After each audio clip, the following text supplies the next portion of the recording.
Hello friends, आज कौन करबा आमे अभ्यास कार्य करिबा। अभ्यास कार्य कौन करिया ना 5.1 करबा। आमर सप्तम श्रेणी 5.1 एक नंबर सरथिला। एबे 2 नंबर देखिबा कोन ना प्रामाणिक रूप रे प्रकाश करबा। तबे प्रामाणिक रूप रे प्रकाश करबा हेला हम कोन करिया पड़बो, एहा को लघिष्ठ करिया को पड़िबो। लघिष्ठ माने -22 आउ 55 रो आमे कोन करबा ना लसागु निर्णय करबा। लसागु निर्णय कले हमर केते हबो ना 11 हबो। त लबा और हर उभय को आमे कोन करबा 11 द्वारा विभाज्य करबा। 11 द्वारा विभाज्य कला आलु ये -2/5 हैला। ताले ये होची तार प्रमाणिक रूप।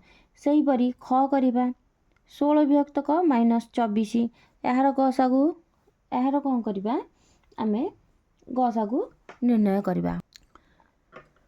16 और 24 रो गसागु निर्णय कले हमर केते हबो ना 8 हबो। मु ताकू एकाथरे कर दउची। ताले 8 दुणे 16 हला 8 3 24 -3 हला 2/-3।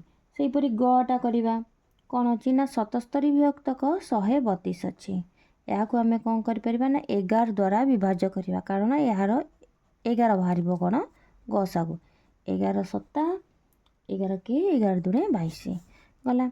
घटा देखिया सही परी कोन ना 64 विभक्त क 24। ताहले देखिबा एहा को हमें 8 द्वारा विभाज्य करबा, कारण ए दिटार गसागु केते बाहरिबो 8। ताले 8 8 64 हैला। देखिबा एते केते हैला ना 8 3 24। सेही परी घ गला परे हमें देखिबा उ नंबरटा उने हमर कोन अछि ना प्रश्न देछि -27 विभक्त क -15 -27 रो -15 हैला आलु आमे आकु कोन करबा ना 3 द्वारा विभाज्य करबा। ताले 3 ने विभाज्य करबा द्वारा कोन हबो 3 द्वारा हबनी यार गसागु बाहर लालु हमर कोन हबो -27 विभक्त क केते अछि 15। हां 3 द्वारा विभाज्य हबो, कारण 3 नुआ 27 3 5 15 होची। एटी केते हला हमर -9 विभक्त क -5। जतर तीटा को माइनस साइन थिबो सेतबेले यार उत्तर आसीबो केवल 9 विभक्त क 5। या हमर पिला माने कोन सहिला ना हमर ये 2 नंबर सहिला। एबे देखिबा 3 नंबर को जिबा। देखिबा 3 नंबर रे अछि -55 विभक्त क -27 को प्रामाणिक रूप रे प्रकाश करिवार सोपान गुडी को हमें कोन करिबा ना लिखिबा। ताले ई सोपान गुडी करे कोन हबो ना प्रथमतः हमें आरो गसागु निर्णय करिबा। -55 विभक्त क -27 रो ए दिटार जतबेले हमें कोन करिया -55 आ -27 रो कोन करिया ना गसागु निर्णय करिया। आमे माइनस साइन टाकू रखि देथिबा।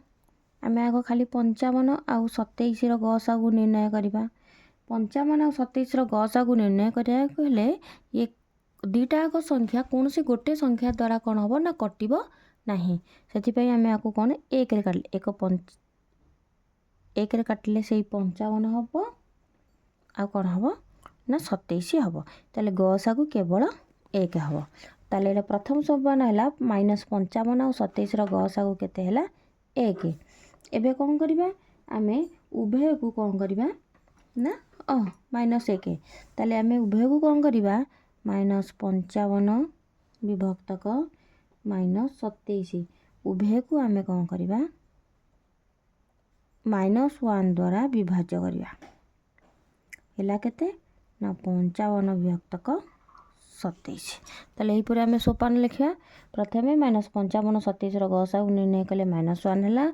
ताहा को द्वितीय रे कोन करिबा प्रामाणिक रूप रे प्रकाश करिया गले -55 को -1 द्वारा विभाज्य करिया, -27 को -1 द्वारा विभाज्य करिया। तो उत्तर आसिला केते ना 55 विभक्त 27। ताले एई गुडी को हमको सोपान अनुसार हमें ताकू लेखिया को पड़िबो। एही सोपान उडिया को नेकी हमें आरो प्रामाणिक रूप निर्णय करि परिबा। अच्छा पिला माने अवशिष्ट आउ रहिला जो नंबरटा ताकू कोन करिवा नेक्स्ट क्लास रे करिवा।